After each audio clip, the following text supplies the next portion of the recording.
Assalamualaikum warahmatullahi wabarakatuh. Perkenalkan, nama saya Muhammad Fatul Muarif dengan NIM G0023112 dari kelompok B8. Sini saya akan mempresentasikan hasil dari laporan praktikum anatomi 2.2 kardiorespirasi. Nah, untuk laporannya terdiri dari yang pertama ada farinks, jantung, diafragma, dan mediastinum. Sini saya akan mempresentasikan struktur dari semua itu. Yang pertama masuk ke farinks. Jadi di sini ada gambar dari anatomi farinks. Nah, untuk penjelasannya, farinks itu merupakan saluran muskulomembranosa yang memiliki panjang 12-14 cm yang menghubungkan kavitas nasi dan kavitas oris menuju larynx dan esofagus.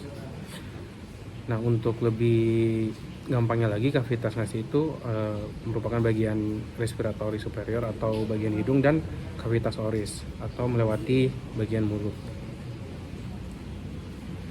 Oke, untuk di bagian farinks ini dibagi menjadi 3 regio. Yang pertama ada nasofarinks, yang kedua ada orofarinks, dan yang ketiga ada laryngofarinks. Oke, yang pertama untuk penjelasan dari nasofarinks sendiri, untuk letaknya berada di posterior cavum nasi dan dihubungkan oleh choanae. Untuk penjelasannya, yang pertama ada opte. Opte itu ostium pharyngeum tubae auditive eustachy. Nah, ini merupakan pintu masuk tuba auditiva atau tuba eustachian yang menghubungkan nasofarinks dengan kavitas timpanika telinga. Terus ada tonsilla pharyngea atau adenoid. Nah, dia ini terletak di membrana mukosa dinding posterior nasofarinks dan merupakan pembesaran dari tonsilla pharyngea. Dan juga ini dikenal sebagai hipertrofi adenoid yang dapat mengobstruksi aliran udara dari hidung dan mempengaruhi pertumbuhan wajah. Nah, tonsilla pharyngea di sini banyak terlihat pada anak-anak dan akan muncul saat pubertas. Lalu ada torus tubarius. Nah, torus tubarius ini merupakan peninggian di sebelah posterior dan superior optae.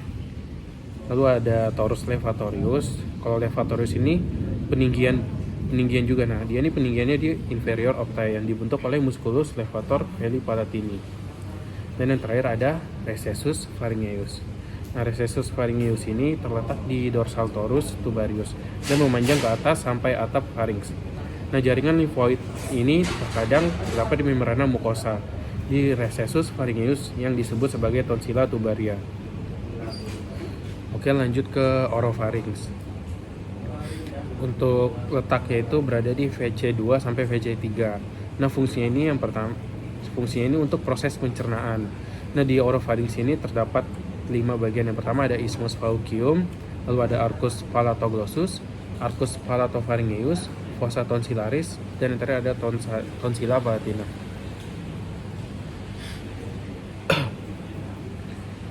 Nah, untuk arcus palatoglossus, nah dia ini merupakan pelipatan mukosa di anterior fossa tonsillaris yang membentang dari palatomol hingga tepi linguanya. Ini terbentuk karena adanya desakan dari musculus palatoglossus. Lanjut ke arcus palatopharyngeus. Nah, arcus palatopharyngeus ini merupakan suatu pelipatan mukosa di posterior fossa tonsillaris. Dia ini membentang dari palatomol hingga dinding lateral farinks. Terbentuk karena adanya desakan dari musculus palatopharyngeus. Lanjut ke fossa tonsillaris. Dia ini merupakan cekungan di antara arcus palatoglossus dan arcus palatopharyngeus. Fossa tonsillaris ini ditempati oleh tonsilla palatina. Nah, tonsilla palatina ini merupakan tertemunya benda tumpul yang tertelan.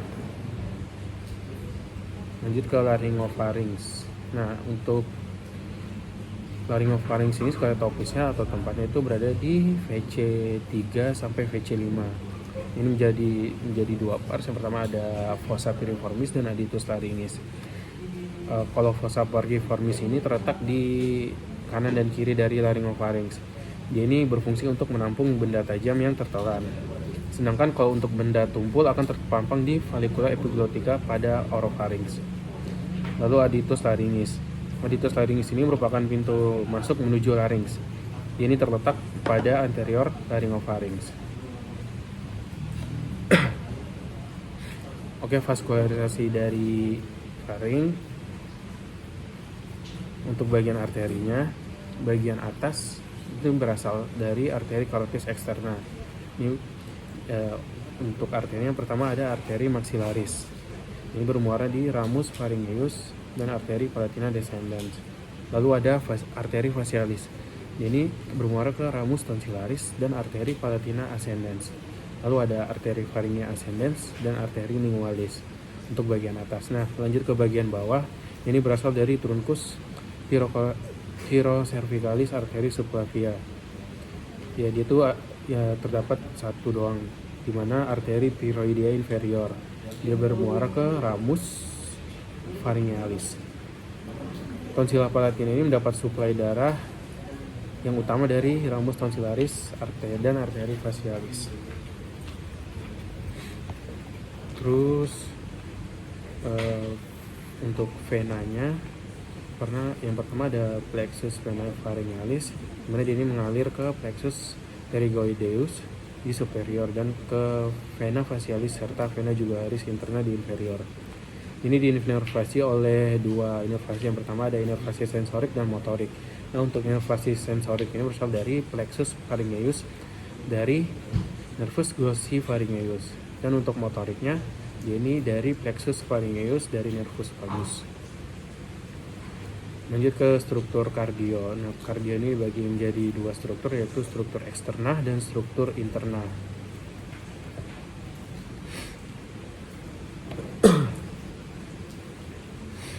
Untuk penjelasan singkatnya, jantung ini biasanya diidentifikasi adanya apex, basis, dan 3 fasies, yaitu fasies sternocostalis, lalu ada fasies diafragmatica dan fasies pulmonalis. Di sini ada gambarnya. Nah, basisnya ini mengarah ke bahu kanan, sedangkan apexnya mengarah ke panggul kiri. Basis cordisnya itu terdiri atas atrium dextra menghadap ke belakang ke arah craniolateral dextra. Dan ada apex cordis yang mengarah ke arah ventrocaudal sinistra.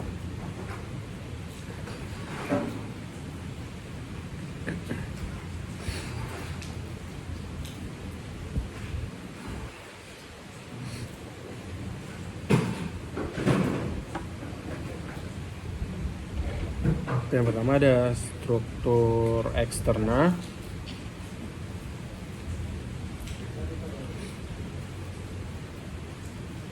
Bisa dilihat dari gambarnya. Untuk struktur eksterna ini di basis cordisnya ini di tampak posterior dapat basis cordis. Ini di tampak posterior inferior fasies diafragmatikanya.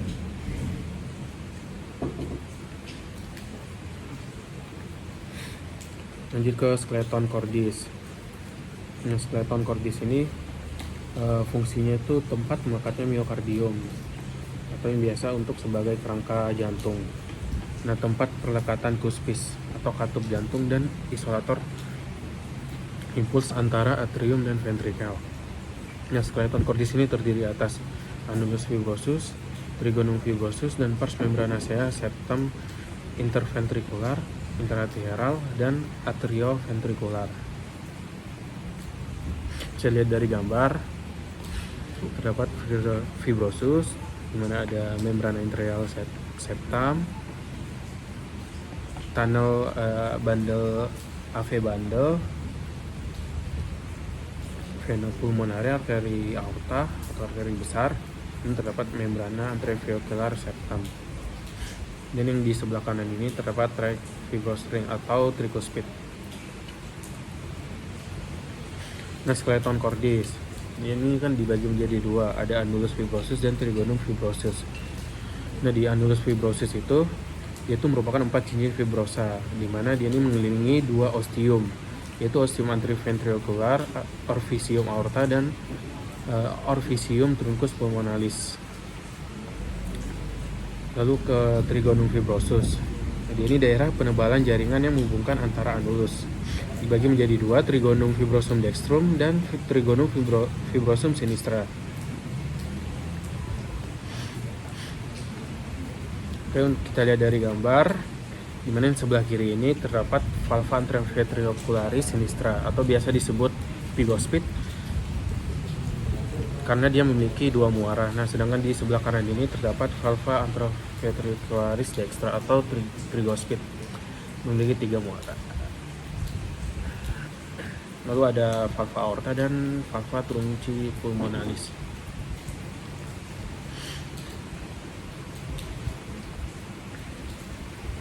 Dan yang di tengah terdapat valvula semilunaris yang ada sinistra dan dextra.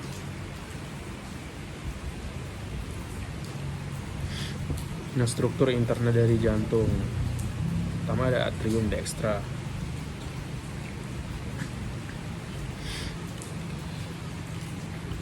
Oke, untuk di bagian halusnya itu terdapat sinus venarum cavarum. Bagian kasarnya terdapat musculus pectinati. Ini auricula dextra. Bagian halus dan kasar dipisahkan oleh crista terminalis, dan untuk bagian luarnya dipisahkan oleh sulcus terminalis. Fossa ovalis dan limbus fossa ovalis ini merupakan obliterasi foramen ovale yang berada di septum interradial. Nah, foramen ovale ini ketika dewasa itu dia menutup. Ketika fetus atau janin, foramen ovale ini masih terbuka karena merupakan tempat untuk sirkulasinya darah. Namun setelah lahir, fossa ovalisnya ini tertutup. Nah, jika nggak tertutup, dia akan ada dampak klinisnya, yaitu PFO.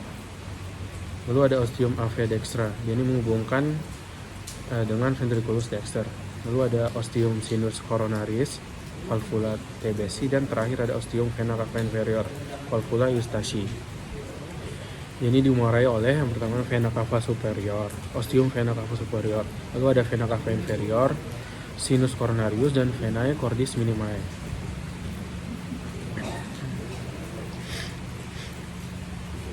Struktur internya yang lanjut ke ventriculus dextra.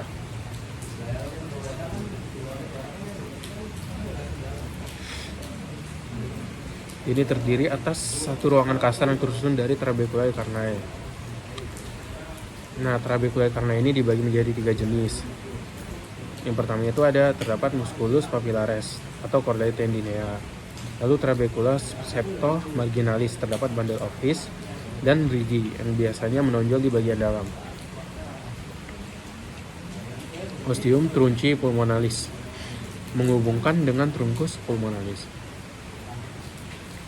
Struktur interna atrium sinistra, terdiri atas sinus venarum cavarum dan auricula sinistra. Nah, lalu ostium arterium vena sinistrum, dia ini menghubungkan dengan ventriculus sinistrum, fossa ovalis dan valvular foraminis ovale. Ini dimuarai oleh dua buah vena pulmonalis dextra, satu buah vena pulmonalis sinistra superior, dan satu buah vena pulmonalis sinistra inferior. Lalu struktur interna ventriculus sinistra, pembentuk apex cordix, miokard lebih tebal dibandingkan yang lain. Vestibulum aorta, ostium aorta menghubungkan dengan aorta. Lalu ada musculus papillaris, chordae tendinea. Katup jantung. Nah, katup jantung seperti yang dijelasin tadi. Katup jantung ini kan dibagi menjadi 4. Itu ada 2 katup anterioventricularis dan 2 katup semilunaris.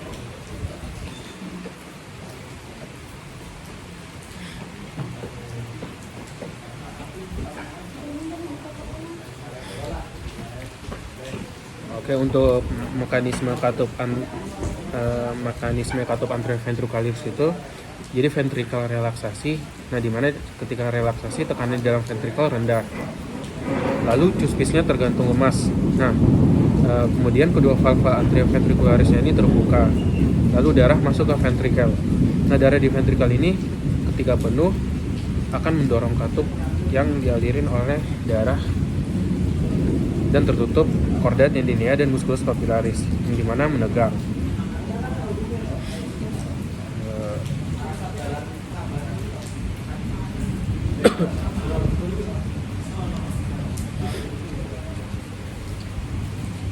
Lanjut ke diafragma dan mediastinum.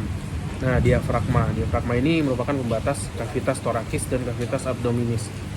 Ini ada dua. Yang pertama ada pars muscularis dan centrum tendineum.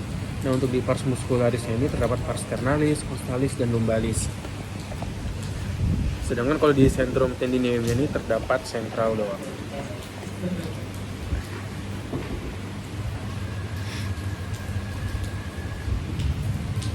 Oke, di sini diafragma. Terdapat bulatan di tengah. Nah, bulatan di tengah itu merupakan foramen vena cava atau vena cava inferior. Lalu ada bulatan di sebelah kanan, yaitu merupakan hiatus esophagus. Lalu di atasnya itu terdapat trigonum sterna costale, di mana dia itu dilewati oleh arteri vena thoracica interna, nervus phrenicus sinistra, dan ramus phrenicoabdominalis. Lalu untuk di bagian atasnya dia itu merupakan processus xiphoideus. Untuk di bawahnya terdapat musculus psoas major dan dilalui vena azygos.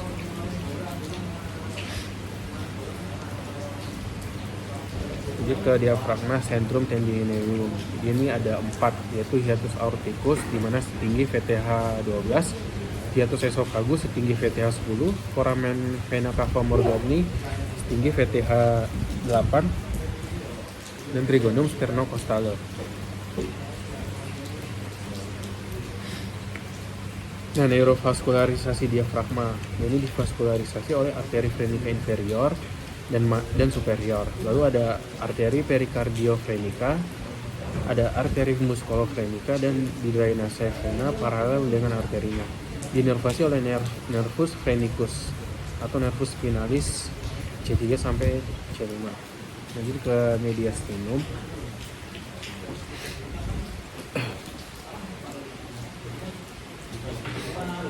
Nah, mediastinum ini merupakan ruang dalam kavitas thoracis di antara kedua kavitas pleuraris.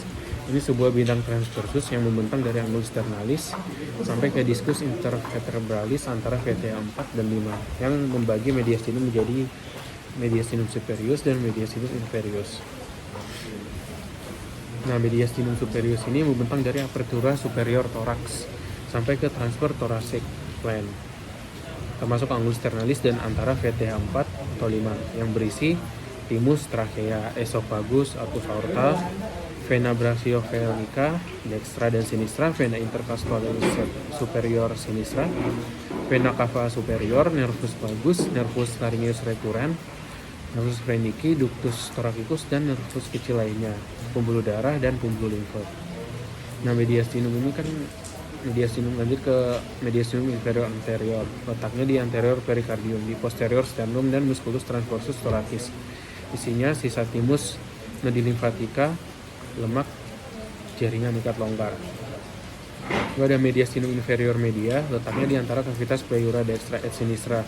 Isinya itu ada jantung, pericardium, nervus phrenicus, pangkal aorta, arteri, dan vena pulmonalis, vena cava, bronchi, primarii. Untuk di mediastinum inferior posterior, letaknya di posterior pericardium yang merupakan di antara pleura mediastinalis. Nah, isinya itu ada esophagus, aorta thoracica, vena azygos dan hemazygos, ductus thoracicus, nervus vagus, truncus sympathicus, dan nervus planicus. Ini daftar pustaka.